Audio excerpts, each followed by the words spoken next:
All right. Well, happy Super Bowl Sunday, everybody. You can tell by what I'm doing that I don't give a rat's ascot about football. And we got a beautiful warm-up today. We got a great inbound tide in the afternoon.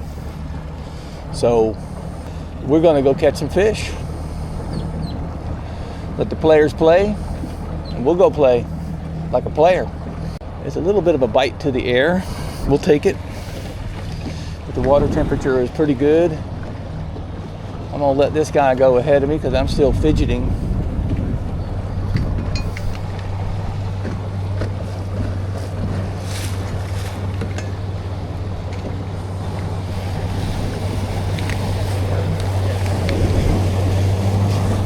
Y'all take care. I watched one of your videos last night. Oh, cool.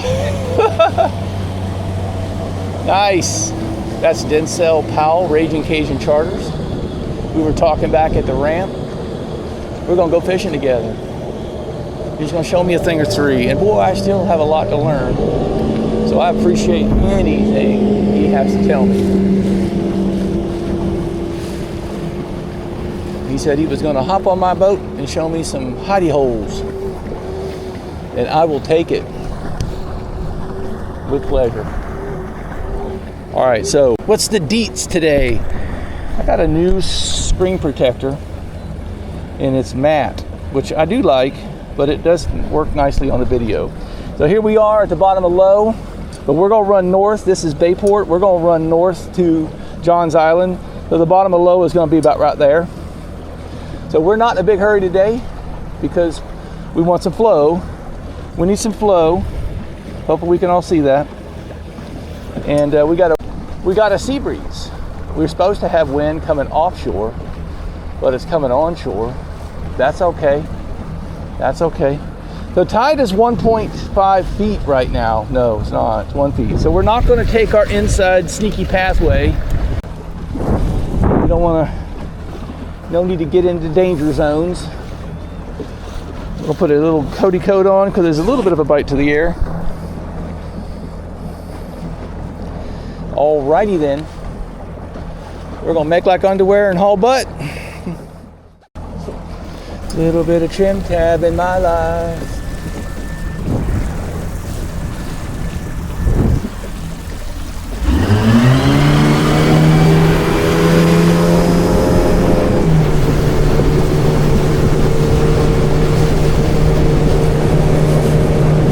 Awesome good.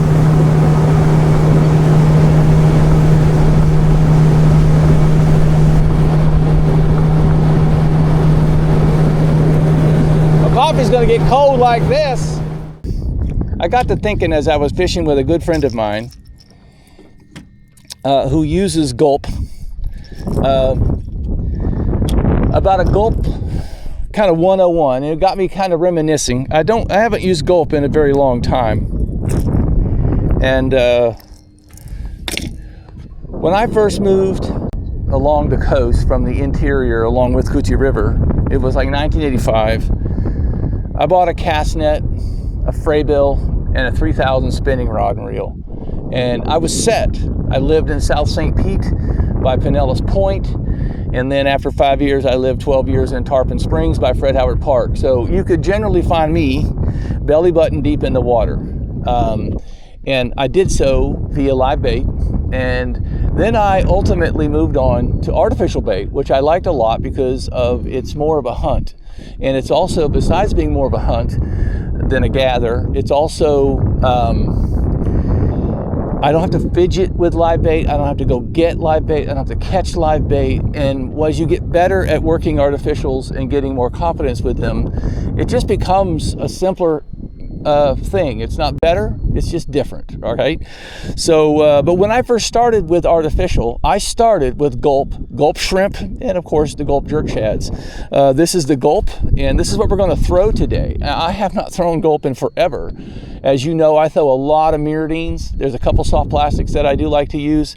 But a guy that I met at the ramp 3 weeks ago was fishing with his son, and they used Gulp, and they had a great time, and it was just super simple. And so it kind of caused me to think back about how do we if you're new to fishing and you don't want to get into all the subtle nuance types of hard plastics, or should I throw a gold spoon, should I throw a hard plastic, a box of Gulp is a great alternative to a bait well full of shrimp. And we're going to throw them today. Now, I will say I rig Gulps 2 different ways, and I'm going to rig one a little bit differently today based upon a conversation what I had with that fella, because he was showing me something that I thought was kind of interesting, because it's similar to another thing that I do. But I do what I call summer mode and winter mode. And the reason why I call this summer mode is this is a rigging hook twist lock.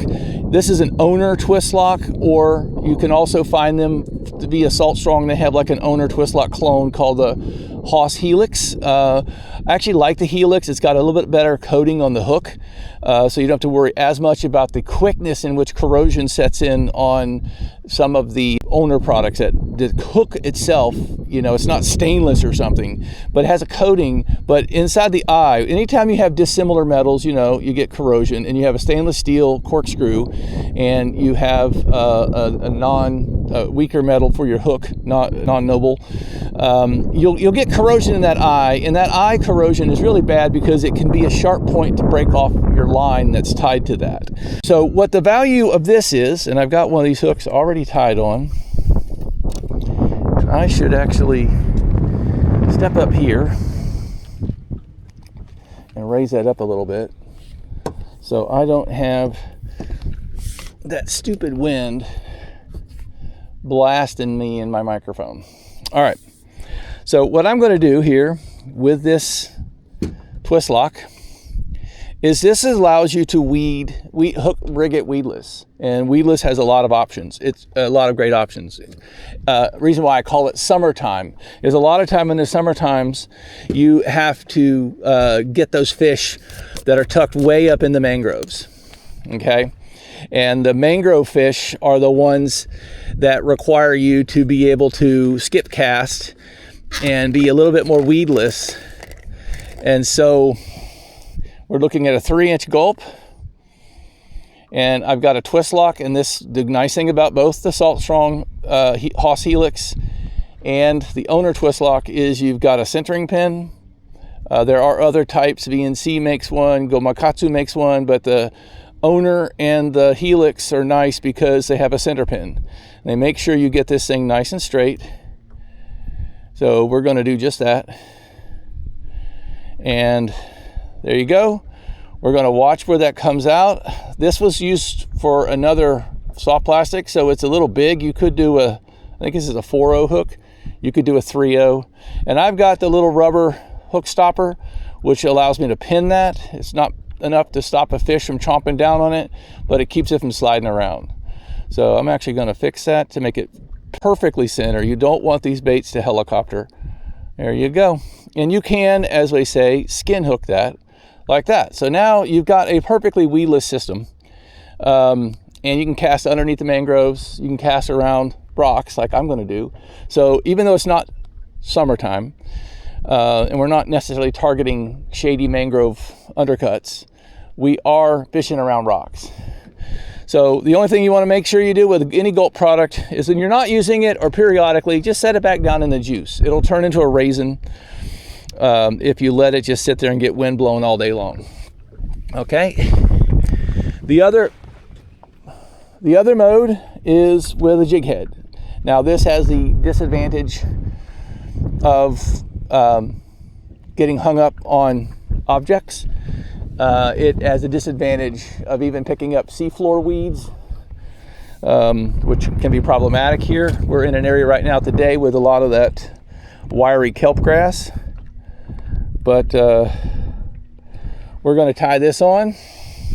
This is an 1/8 ounce jig head, and what this does is it allows you, when you pass through an area where you've got a little bit more deeper, or you find out that the only way you're able to raise a fish is fishing bottom, close to bottom. The twist lock, you have to be a lot more patient sometimes to get it to 5 or 6 feet of depth, whereas a traditional jig head would do that very easily. Now here's the weird thing. Take product and cut the tail off. Okay? It runs it backwards up the tail.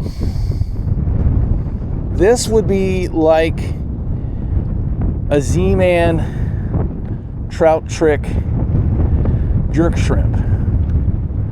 So it more represents a fleeing shrimp when you pop it. Now I'm putting this on a death grip jig head, which means once this bad boy's on there, he's on there. You practically have to cut these off with a knife. So now you got a backwards facing shrimp. And what I'm hoping to do, one of the things I don't like about using the Gulp Shrimp is it tends to helicopter in the air when you cast. I think that has to do with the tail. Your hook is in this part, but your tail is, the tail is the lighter part, and it flips around. And even though these have a decent casting distance, it really does retard the casting distance.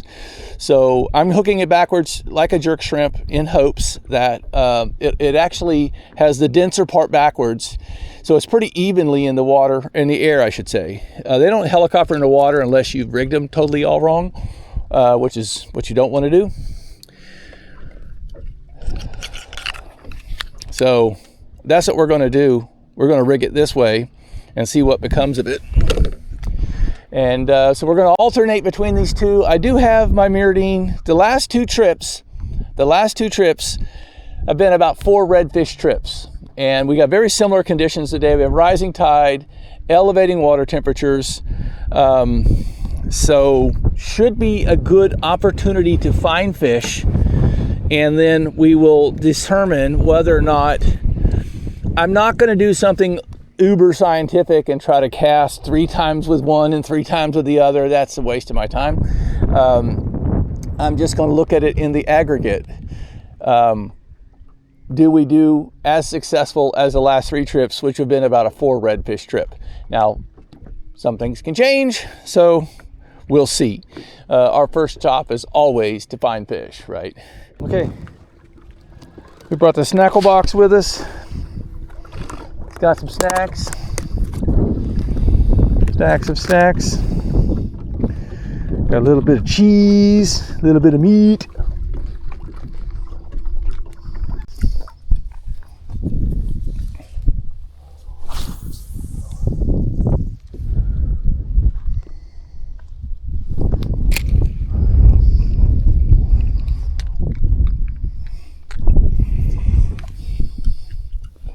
These spin drifts are good.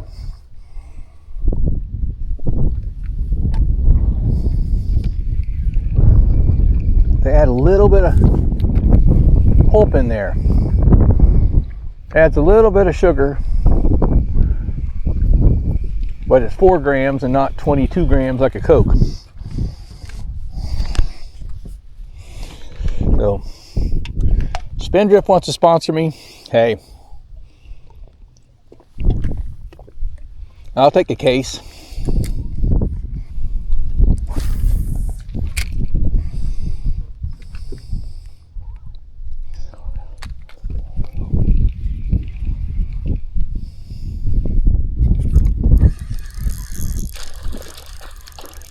What we got? Did we finally get the right species? Yes, sir. A little bitty tiny redfish. So we're on the board with the redfish. About dizzying time, we got into the creeks that have something other than ladyfishes. Look, Spindrift, we caught redfish on your Spindrift.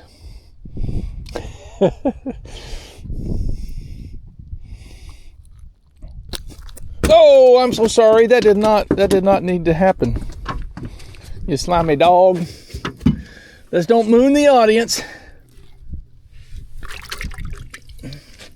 So a beautiful little redfish. Right where he wanted it, right where he should have been. Right where he should have been. He's got one spot on either side. Gorgeous. Gorgeous. Oof. Go grow up. Tell your mama there's a mean old man out here feeding people.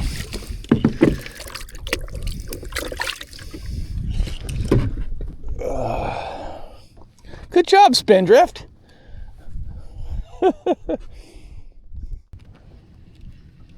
It gets rough here, so we got to stay close to the middle. This whole area gets rough, but rough is good.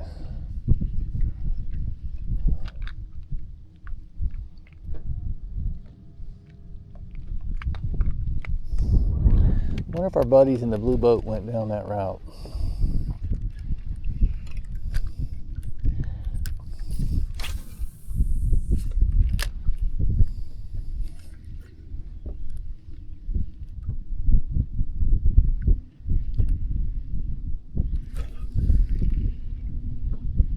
It's a rough bottom over there.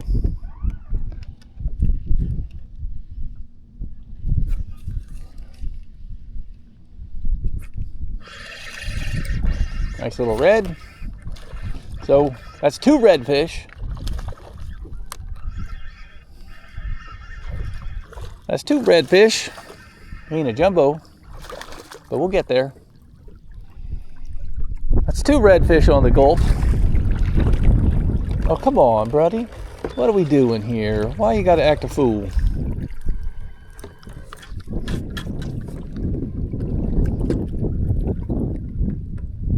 Look at that gorgeous redfish in the summer, or the summer sun, excuse me. Gorgeous redfish. And see, that's a jerk hop shrimp method of rigging. The Gulp is backwards, the tail is cut off. Beautiful redfish, getting a little bit bigger. Nowhere near where we want to take a photograph, although. So I have to say, the rigging hook is an 1/8 ounce. This jig head is an 1/8 ounce.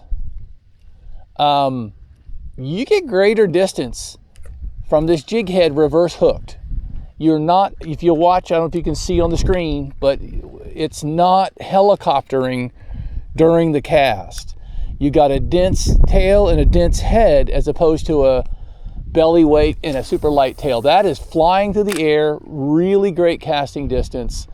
So I kind of like this compared, but this is a really nice setup. Casting it like again, this is rigged almost identical to how you would rig a Z-Man jerk shrimp. But open hooks are no friends of mine around these rocks. But we got 2 fish on the Gulpy. So far, and we're just really honestly, we're just now getting into the fishy time and the fishy zones.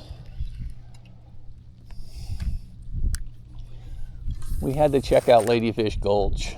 We wouldn't have known otherwise. But you give this a jerk, it's a backwards running shrimp. So if a fish is of any, oh, there's a red. There went a red. He ran out on me. Is there more? Oh, he was in the middle of the road there.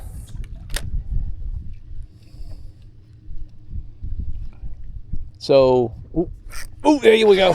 Oh, that's a good one. Oh, that's a good one. That's a good one. That's a good one. That's full grown. That's full grown. Go Gadget power pole.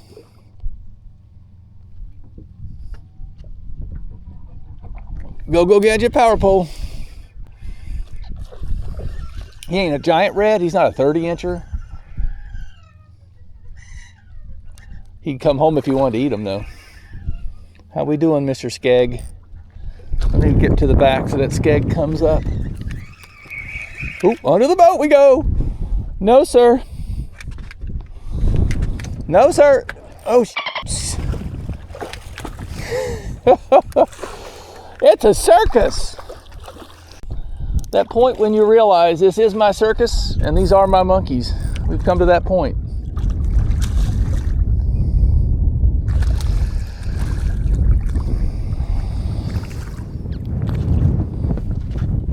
All right, that's 3 on. So the Gulp is starting to shine.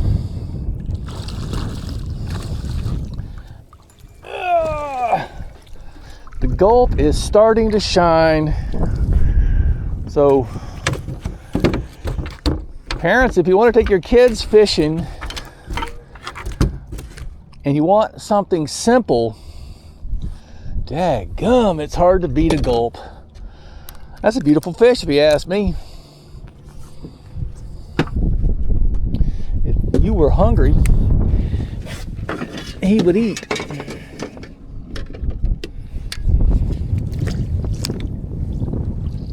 Oops. All right, so what we got here? What we have here is failure to communicate. Let's be quiet about this. 23.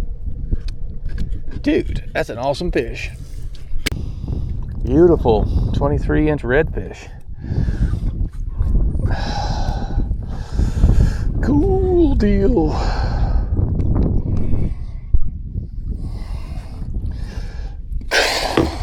I know you're alive. You got a red lip. You got a fat lip. Look at that fishes. Oops, we can't look at that fishes because the camera's doing stupid camera stuff. Look at that fishes. That's gorgeous. Look at that tail. I didn't do that damage to your tail. That was something else. You ready to go? Ready to do that Harley Davidson drive off sound? Woo!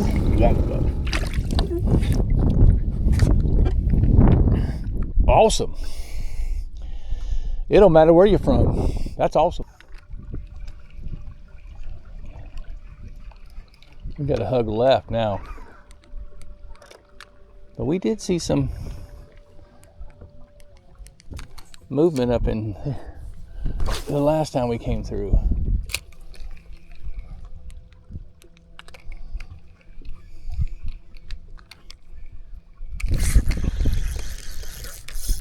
There we go.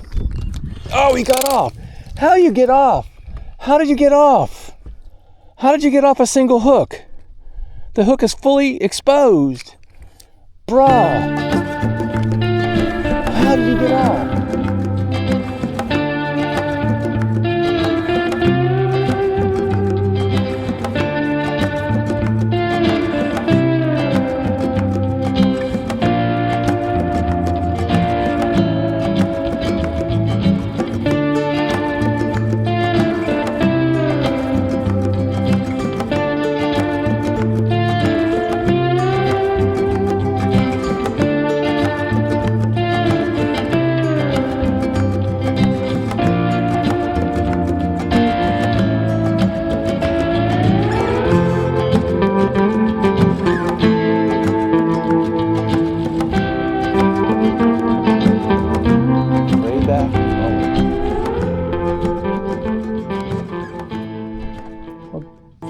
Here we go.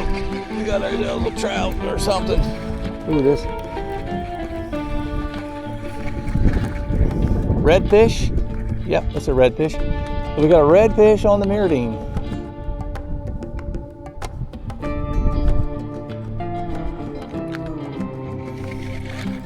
The mirrodine is no slacker here.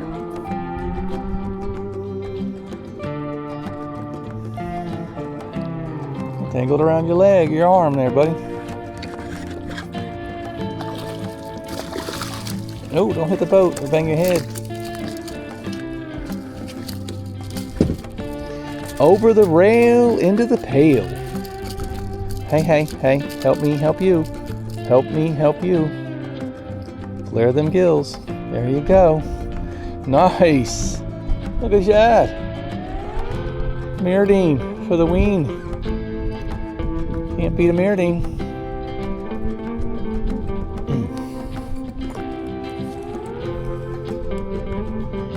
We knew there was some fish in here, but I'm afraid that these fish that I keep seeing waking, put that blue line. I think these fish that I keep seeing.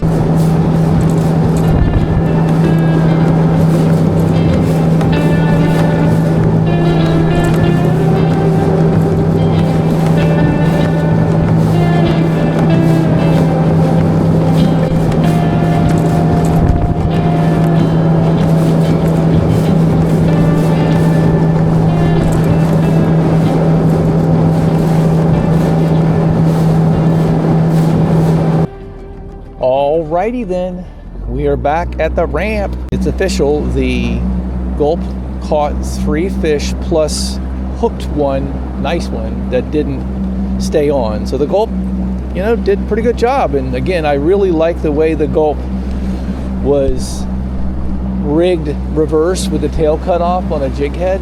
That actually really helps a lot with the helicoptering of the Gulp and made a much better casting characteristic. I like that a lot, actually. So we ended up catching 1 redfish on the mirrodine. Obviously, we could have caught more, but the point here, if you want a super simple but effective fishing rig, especially like you're taking kids fishing, you can't beat the Gulp. So going back to basics with the Gulp 101 was a lot of fun. Actually, I only went through 3 Gulp today. So there's a consistent argument about soft plastics in general and Gulp specifically, and that is about how prone they are to getting torn up by puffers and stuff like that. I don't really get hung up over that. I only lost 3 today, and one of them was to a ladyfish. Can't help that. Definitely one of the death grip jig heads stayed on all day, 1 lure all day long on that jig head, and I had to cut that thing off with my knife. Now, the other one on the twist lock, which is again pretty cool for being able to get up into some cracks and crevices, I ended up losing one to a ladyfish. But my theory here is this: if you're catching puffers and a lot of pinfish or tagging your lure, you're in the wrong place. There's no predators or a dearth of predators. So if you're losing bait, you're losing Gulps or any other soft plastic to pinfish and puffers, there's no predators. You need to move. Move and find fish, move and find structure, move and find moving water, move. Same with catfish. If you're catching catfish, get the heck out of Dodge.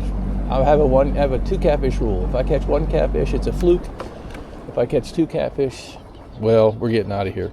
So anyway, that's the summary.